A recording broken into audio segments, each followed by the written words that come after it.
नमस्कार, न्यूज 24 देख रहे हैं आप। मैं हूं आशुकेश तिवारी, मेरे साथ है सुकेश रंजन और आप न्यूज 24 का खास कार्यक्रम देख रहे हैं 24 की रेस बताएंगे सुकेश। आज 24 की रेस एक बार फिर से उत्तर प्रदेश पहुंचा है। उत्तर प्रदेश क्यों? आज बसपा ने 9 उम्मीदवारों की सूची एक और जारी कर दी है।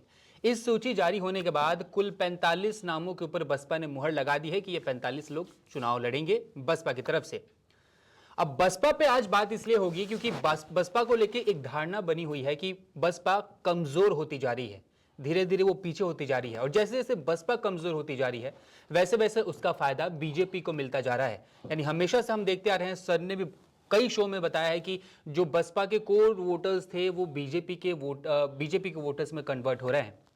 क्या ये जो लिस्ट आ रही है, 45 उम्मीदवार उतारे गए हैं, क्या वो इस चीज को बदलेगी या फिर सर ये बरकरार रहने वाला है कि बसपा के जो वोटर्स हैं वो इस चुनाव में भी बीजेपी के साथ जाने वाले हैं, बीजेपी एक स्ट्रांग होल्ड रखने वाली है? सीधे गणित से समझाता हूं आपको और दर्शक भी उसको समझेंगे कि बसपा का कमजोर होना आमतौर पे कैसे माना जाता है कि भाजपा मजबूत हो रही है जी। तो वो तो आंकड़ों से पता लग जाएगा और फिर बताऊंगा कि ये जो धारणा है कई सीटों पे इस बार ये धारणा टूटेगी जी। मैं बताऊंगा सिलसिलेवार तरीके से कि कई जगह बसपा ने जो उम्मीदवार खड़े किए हैं वो सीधे तौर पे एनडीए के कैंडिडेट को, भाजपा के कैंडिडेट को नुकसान पहुंचा रहा है जी। तो मोटे तौर पे अगर नुकसान में कोई रहने वाला है तो वो बीजेपी रहने वाली है।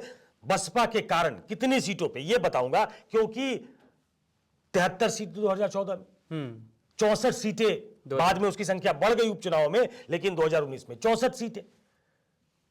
तो वो सबसे बड़ी बेनिफिशियरी थी, वो सबसे बड़ी प्लेयर थी और इंडिया ब्लॉक के बनने के बाद भी जो सबसे कमजोर कड़ी माना जा रहा था वो माना जा रहा था कि उत्तर प्रदेश है जहां से सबसे ज्यादा सीटें आती है। इसलिए लास्ट मिनट तक कोशिश हुई कि बसपा को किसी तरीके से इस फोल्ड में लाया जाए। जब शुरुआती घोषणा हुई सीटों की तो ऐसा लगा कि बसपा तो लगता है कि इंडिया को नुकसान पहुंचाएगी, लेकिन अब जब अगर उसको एनालाइज करिए 45 सीटों को तो बहुत सारी सीटें ऐसी हैं जहां वो डेंट पहुंचा रही है बीजेपी को।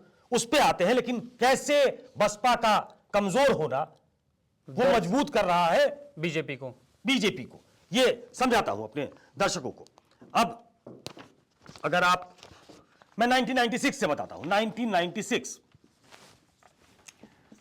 बीएसपी का परफॉर्मेंस बताता हूं। 1996 में सीटें मिली 6, वोट परसेंटेज था 20.6%। जी, मैं सिर्फ लोकसभा की बात कर रहा हूं। 1998 सीटें मिली 4, वोट परसेंटेज 20.9%। 1999 सीटें मिली 14, वोट परसेंटेज 22.08%। 2004 ये वो वक्त था जब बसपा का ग्राफ धीरे धीरे आशुकेश बढ़ रहा था जी। 2007 से 12 तक उत्तर प्रदेश में उनकी सरकार रही सिर्फ बसपा की। अब तक वो मिलीजुली सरकार में थी, सपा के साथ सरकार चलाई थी उन्होंने जी। बीजेपी के साथ सरकार चलाई थी। 2007 में वो अपने दम पे सरकार में आई, उनको मेजॉरिटी मिली। तो 2014 में लोकसभा की उनको सीटें मिली 19, वोट परसेंटेज था 24.67%। 2009 वो सत्ता में थी उत्तर प्रदेश में, सीटें मिली 20, वोट परसेंटेज था सबसे ज्यादा 27.42%। ये पीक था बसपा का जी। 2014 सीटें मिली 0, वोट परसेंटेज था 19.77%। 2019 वो सपा के साथ मिलकर चुनाव लड़ी, ध्यान रखिएगा, सीटें मिली 10, वोट परसेंटेज था 19.43%। 2014 और 19 ये वो वक्त है जब बीजेपी उत्तर प्रदेश में गाजे बाजे के साथ आई और उसका वोट परसेंटेज भी घट गया जी, 27 से 19 पे आ गया और सीटें हो गई 0, एक बार सीटें हो गई 10, जिसमें समाजवादी पार्टी का भी कुछ वोट परसेंटेज काउंट कर लीजिए। लेकिन 2022 अगर असेंबली का चुनाव ले लें आप तो उनको सीटें मिली 1, वोट परसेंटेज था 12% के आसपास, 12 पॉइंट समथिंग। तो यह बताता है कि इनका घटना, जी, बीजेपी का बढ़ना, वो साफ तौर पे डायरेक्टली दिखता है, हाँ। डायरेक्टली प्रोपोर्शनल है। अब मैं आपको यह बताऊंगा कि कौन कौन सी ऐसी सीटें हैं इस बार जो इस मिथ को तोड़ रही हैं कि वो ट्रांसफर हो जाता है। वोट नहीं, कि उन्होंने जो सीटें दी हैं, जी, जो घोषित की हैं, वो इंडिया को नुकसान पहुंचा रहा है। ऐसी सीटें हैं, लेकिन मैं सिर्फ आपको कुछ सीटें बताऊंगा जिससे यह पता लगेगा कि एडवांटेज इंडिया, मतलब बेसिकली अगर बीजेपी को नुकसान होगा तो इंडिया को फायदा होगा। वो एडवांटेज इंडिया है, इनके कैंडिडेट का वहां खड़ा होना, इनके कैंडिडेट्स का चयन। तो ये एक शॉट इन द आर्म, एक पुश है इंडिया ब्लॉक के लिए। अब क्या कोई अंदर अंदर अंडरस्टैंडिंग है, इसके बारे में जानकारी नहीं है। क्या वो अपने दम पे खड़ा होना चाहती है, क्योंकि ये डू और डाई का सवाल है। वो 12% के वोट परसेंटेज पे आ गई है। उनकी लेगेसी को, अगर उनके भतीजे को आगे ले जाना है, आकाश आनंद को, तो उन्हें एक सुदृढ़ बसपा चाहिए, एक काडर वाली बसपा चाहिए। बसपा एक काडर वाली पार्टी थी जो काशीराम ने बनाई थी, जिसकी लेगेसी को मायावती बहुत दिनों तक लेकर चली। मैंने बताया 2007 में उनकी अपने दम पे सरकार बनी। जी, 2012 में जब हारी तब भी उनकी करीब 90 सीटें थी, 88 के आसपास। अब वो एक सीट पे आ गई हैं विधानसभा में। अब जिस पार्टी ने अकेले अपने दम पे सरकार बनाया, अब वो एक सीट पे है। 2012 में उनकी सरकार गई है, 2014 में उनकी 0 सीटें थी लोकसभा में। तो ये रोज डाइव जो हुआ है, अब क्या वो अपने दम पे खड़ा होना चाहती है? एक बात समझ लीजिए, 12% के आसपास अगर उनके वोट बैंक को समझे, विधानसभा के वोट बैंक को अगर काउंट करते हैं, अगर वो उससे ऊपर हुआ तो लोग ये समझेंगे कि बीजेपी का नुकसान है और बसपा रिवाइव कर रही है, और बसपा भी रिवाइव करेगी और यह फायदा पहुंचाएगी। कहीं ना कहीं वो जीत ना पाए, लेकिन इंडिया ब्लॉक को फायदा पहुंचा सकती है। जी। लेकिन कौन सी ऐसी सीटें हैं जिस पे आप सीधे तौर पे देख सकते हैं कि बसपा के कैंडिडेट के चयन ने इंडिया को एक तरीके से बढ़ा दे दी है? मैं ऐसी सीटों के बारे में आपको बताता हूं। जी। पहली सीट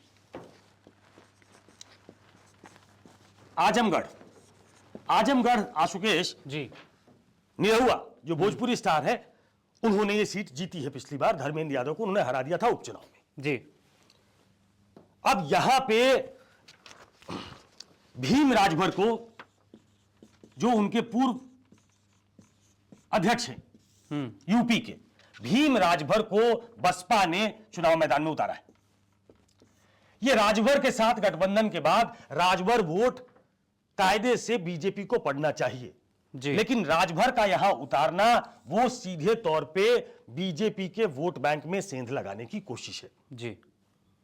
इसके पहले लास्ट 2 चुनावों में अगर आप देखें तो बसपा वहां अच्छा खासा वोट, पिछले चुनाव में करीब 2,66,000 वोट आए थे।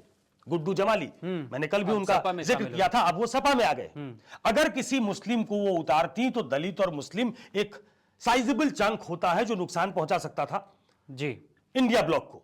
आजमगढ़ गढ़ रहा है 2014-19 दोनों बार स्वीप था बीजेपी का, लेकिन आजमगढ़ एक ऐसी सीट थी, ये लोग कहते हैं सोशलिस्ट बैकग्राउंड वाली सीट है जो समाजवादियों को जिताकर भेजती है।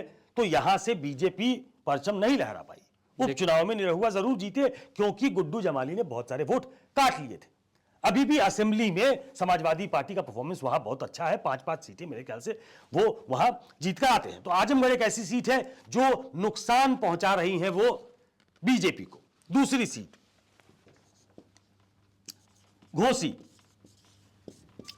घोसी से उन्होंने बालकृष्ण चौहान को उतारा है। जानकार मानते हैं कि यह वोट बीजेपी का वोट है। अगर वो वहां पे अपने वोट बैंक को सहेज पाई और चौहान ने कुछ वोट काटे तो एडवांटेज इंडिया होगा। वहां से राजीव राय खड़े हैं, उनके लिए लोग कह रहे हैं कि राहत की खबर है। तीसरी सीट बस्ती से हरीश द्विवेदी 2 बार से सांसद है। बस्ती से बसपा ने उतार दिया है दयाशंकर मिश्रा को। पहले से ही विधानसभा चुनाव में विधानसभा की सीटों पे बीजेपी का परफॉर्मेंस अच्छा नहीं था। मेरे ख्याल से 4 सीटें बस्ती में बीजेपी हार गई थी, और उसके बाद दयाशंकर मिश्रा को, एक ब्राह्मण कैंडिडेट को वहां से उतारना, यह डेंट पहुंचाता है बीजेपी को। अगर वो कुछ कोर वोट भी काटते हैं तो वो कोर वोट बीजेपी का है, तो नुकसान पहुंचाएंगी बीजेपी को। चौथी सीट इटावा। इटावा से उन्होंने, मेरी जानकारी में बघेल, सरिता सिंह बघेल है, मैं नाम शायद भूल रहा हूं, बघेल को टिकट दिया है। Again advantage India. Etawah, Mainpuri, ये सीटें समाजवादी पार्टी के लिए अच्छी मानी जाती है, लेकिन वहां पे बीजेपी ने सेंध लगा दिया था। लेकिन बघेल को टिकट देना, लोग कहते हैं कि यह भी एडवांटेज होगा इंडिया के लिए। इंडिया के लिए। 5वीं सीट मैनपुरी।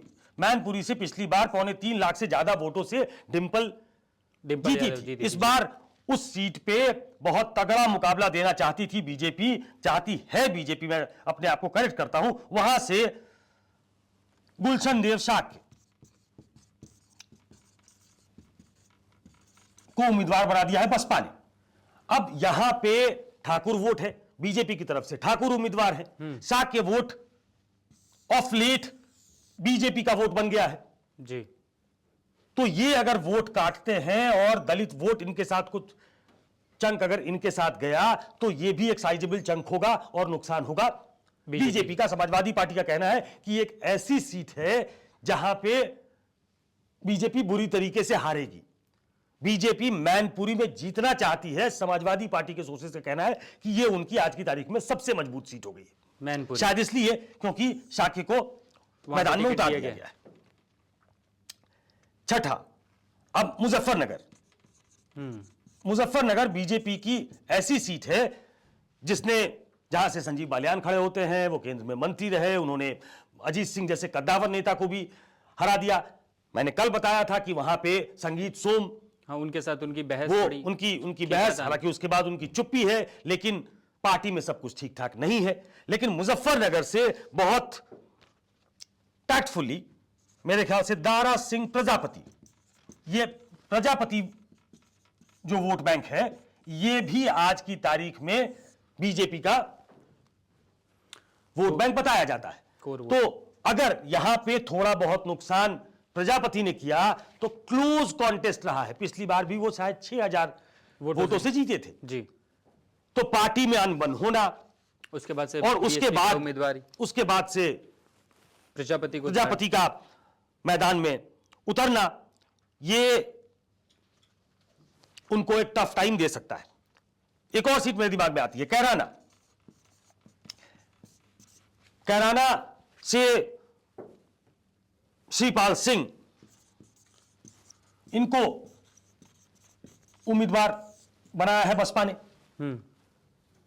कैराना को हमेशा ही इस नजरिए से देखा जाता है कि वहां एक हिंदू मुस्लिम डिवाइड हो जाएगा और बीजेपी वहां की बेनिफिशियरी हो जाएगी। बीजेपी के सांसद है वहां, इकरा हसन वहां समाजवादी पार्टी से उम्मीदवार है जी। क्या श्रीपाल सिंह का उतरना एडवांटेज देगा इंडिया ब्लॉक को? ये तमाम ऐसी सीटें हैं। मैं कुछ और सीटों के बारे में जिक्र कर दूं। ये 7 सीटें तो मुझे सीधे तौर पे समझ में आती है जहां बीजेपी को ज्यादा जोर लगाना होगा, क्योंकि बसपा ने ऐसे कैंडिडेट्स को उतारा है जिसने या तो वो वहां जीतने के लिहाज से उतरी है जी, या फिर उन्होंने जो कैंडिडेट दिया है कि हमारा वोट बैंक इंटैक्ट रहे, एक लेगेसी हम आगे फॉरवर्ड कर सकें एक कार्डर वोट बैंक के साथ। कुछ सीटें और,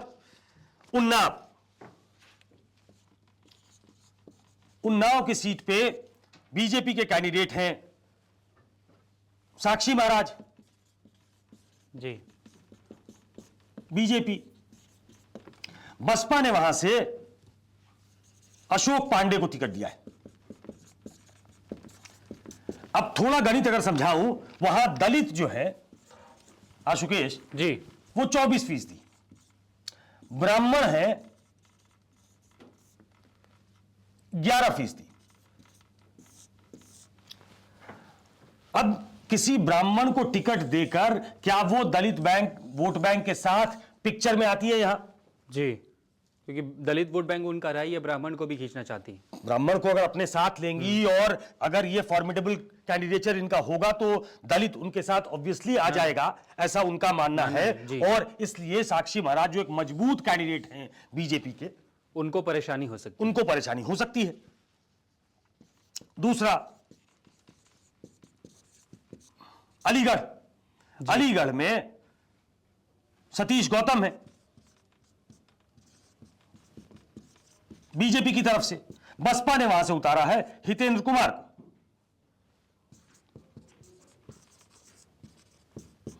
अब यहां का इक्वेशन समझिए, दलित 20%, ब्राह्मण 15%। क्या इक्वेशन गड़बड़ हो सकता है? तीसरा, मिर्जापुर, यह सीट है केंद्रीय मंत्री अनुप्रिया पटेल की। अनुप्रिया पटेल के सामने उन्होंने मैदान में उतार दिया है, अनुप्रिया पटेल बीजेपी से हैं। बसपा ने वहां से उतार दिया है मनीष त्रिपाठी को, फिर से ब्राह्मण। अब यहां मैं आपको बता दूं, 22% दलित हैं, 8% ब्राह्मण है। ब्राह्मण वैसे कोर वोटर हैं बीजेपी के, लेकिन क्या ये कैंडिडेट अनुप्रिया पटेल को थोड़ी मुश्किल में डाल सकता है? क्या इसी लिहाज से ये टिकट दिया गया है? तो मैं बार बार कहता हूं कि या तो अपने पैरों पे खड़े होने की कोशिश है, या फिर कोई ऐसी अंडरस्टैंडिंग है जिससे बीजेपी को इन सीटों पे नुकसान हो जाएगा और उसकी नेचुरल बेनिफिशियरी जो है वो इंडिया ब्लॉक हो जाएगी। एक और सीट बताऊं मैं आपको, अकबरपुर में बीजेपी ने देवेंद्र सिंह भोले उनको उम्मीदवार बनाया है। यहां फिर से एक ब्राह्मण कैंडिडेट दे दिया है बसपा ने, राजेश द्विवेदी। आपको बताऊं, समीकरण 24% दलित, 10% ब्राह्मण। मैं वही कहानी सेम कि वो दोहराऊं कि क्या कैंडिडेट, अगर मैं कल भी कह रहा था सुकेश कि ये तमाम कोशिश जो है जी इंडिया ब्लॉक की, वो ये है कि बीजेपी का जो मोदी सेंट्रिक कैंपेन है, पूरा चुनाव मोदी के इर्द गिर्द लड़ना, और इंडिया ब्लॉक की कोशिश कि कैंडिडेट सेंट्रिक करना, तो कि कैंडिडेट के खिलाफ कैंडिडेट। और ये सारी कोशिश अगर इसमें इस तरफ ये गाड़ी चली तो नुकसान हो सकता है बीजेपी। कल सर आपने बताया भी था कि इंडिया गठबंधन चाहता है कि इस पूरे के पूरे इलेक्शन को कैंडिडेट सेंट्रिक लेके आया जाए। बीएसपी की जब हमने सीटें देखी, जो भी आपने सीटें बताई, जो भी इलाके बताए, जो भी उम्मीदवारों के नाम बताएं, सर उन सभी उम्मीदवारों में एक चीज़ अलग दिखी कि बसपा जनरल कैटेगरी का वोट भी अपनी तरफ करना चाहती है।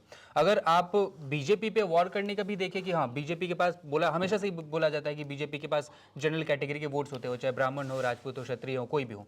तो क्या ऐसा माने कि ये रिवाइवल भी होगा बसपा के लिए अगर उनका ये तरकीब काम करता है तो, और इंडिया गठबंधन के लिए तो फायदा ही फायदा? देखिए, वो रिवाइव करने की कोशिश में है। पहली दो सूची ने बीएसपी को पेंट किया इस तरीके से कि वो बीजेपी की बी टीम है। तो पहला तो इससे वो अपने आप को अलग करना चाहती है जी। अगर वो बीजेपी की बी टीम बनकर मैदान में होंगी तो मैंने आपको वोट परसेंटेज पहले दिखाया कि वो घटते घटते घटते घटते 19% तक आया। 2022 में विधानसभा के चुनाव थे, वो 12% के आसपास आया। सी कांट अफोर्ड नाउ। अगर उस पार्टी का वजूद रहना है तो मायावती को खड़ा होना पड़ेगा। इसलिए अधिकतर भाषण जो आप देखेंगे आकाश आनंद का, वो बीजेपी पे बहुत हमलावर है वो, बहुत आक्रामक है वो।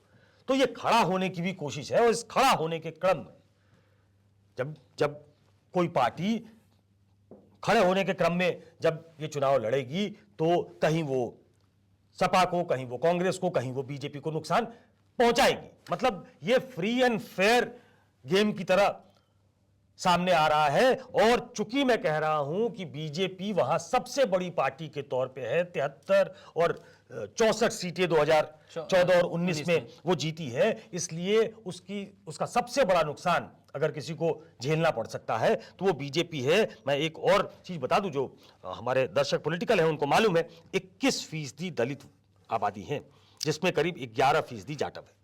अब ये 11% जाटव तो उनके कोर वोट बैंक है, लेकिन करीब 21% वोट बैंक से वो शुरू करती थी।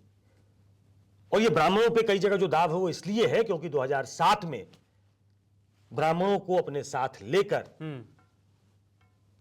उन्होंने सरकार बनाई थी, बहुत सारे ब्राह्मण विधायक उनका जीत के आए थे। तो वो प्रयोग एक बार फिर से वो दोहराना चाहती है, और इस प्रयोग दोहराने के क्रम में मैंने आपको कम से कम दर्जन भर सीटें ऐसी बताई जहां वो जाने अनजाने बीजेपी का नुकसान कर दे सकती है। सर, इसी से रिलेटेड एक लास्ट मेरा सवाल था। अभी आपने आकाश आनंद की बात की, अब वो भी एक ऐसे स्टेज पे हैं बीएसपी में जो कि इन सब चीज़ों पे इंटरफेयर करते होंगे ऑब्वियसली। हमने हाल ही में तेजस्वी यादव का भी भाषण सुना था कुछ दिन पहले, जब वो यात्रा पे निकले तो उन्होंने बोला था कि ये माई की पार्टी नहीं, हम बाप की पार्टी है। मतलब उन्होंने सबको एक साथ करने की कोशिश की।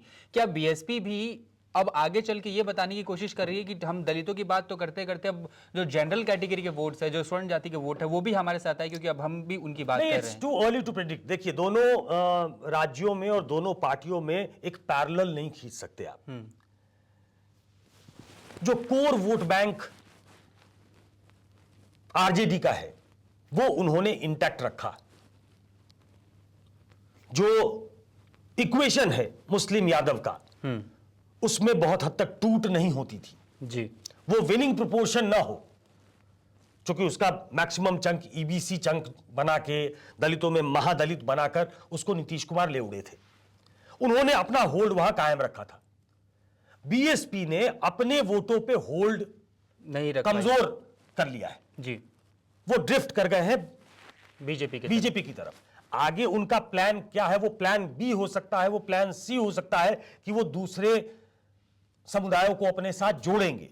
पहली कोशिश उनकी है, जो अधिकतर सीटें होती हैं उनकी पहले भी हुआ करती थी, कि दलित और मुस्लिम ये एक डेडली कॉम्बिनेशन बनाता है, खासतौर पे वेस्टर्न यूपी में जी। तो कई जगह वो करने की कोशिश भी होगी। कई जगह जो मैंने आपको सीट गिनाई, वहां ब्राह्मण के जरिए, किसी खास जाति के जरिए, कि उनके उस जाति के आदमी को टिकट देकर और वोट लिया जा सके। और कई जगह बीजेपी का जो नुकसान होगा वो एडवांटेज बसपा हो सकता है, क्योंकि उनका वोट बैंक वापस आएगा। तो वो अपने वोट बैंक को कंसोलिडेट करने की कोशिश में है। ये उनकी पहली प्रायोरिटी है, मुझे ऐसा लगता है। और इस चक्कर में हो सकता है कि बीजेपी का नुकसान हो जाए। बीजेपी ऐसा नहीं है कि इन चीजों से अनभिज्ञ होगी, उसे मालूम है कि उसे कहां किस वक्त क्या कार्रवाई करनी है। उनकी निगाहें खुली हुई है, क्योंकि एक बड़ा चंक उत्तर प्रदेश से आता है और पुराना प्रभाव है शब्दकोश में बड़े आराम से मिल जाएगा कि दिल्ली का रास्ता लखनऊ से होकर उत्तर प्रदेश से होकर जाता है। तो ये बात बीजेपी जानती है, और इसीलिए मोदी जो है वो बनारस लोकसभा सीट उन्होंने चुनी थी 2014 में ही। तो उनका ध्यान है, उनका कंसंट्रेशन इस तरफ होगा। लेकिन आज की तारीख में जो सीटों का चयन है, जो सीटों का बंटवारा है, वो कई सीटों पे इंडिया ब्लॉक को फायदा पहुंचा रहा है, ऐसा लगता है। मतलब बेसिकली आपने आज बीएसपी का गणित समझा कि जो उम्मीदवार वो उतार रही है वो क्यों उतार रही है, क्या वो रिवाइव करेगा उन्हें, या फिर अगर रिवाइव करता भी है तो वो इंडिया गठबंधन को कितना फायदा देगा। अब ये तो चुनाव के बाद ही पता चलेगा, जिस दिन रिजल्ट्स आएंगे। फिलहाल इस वीडियो में इतना ही, धन्यवाद।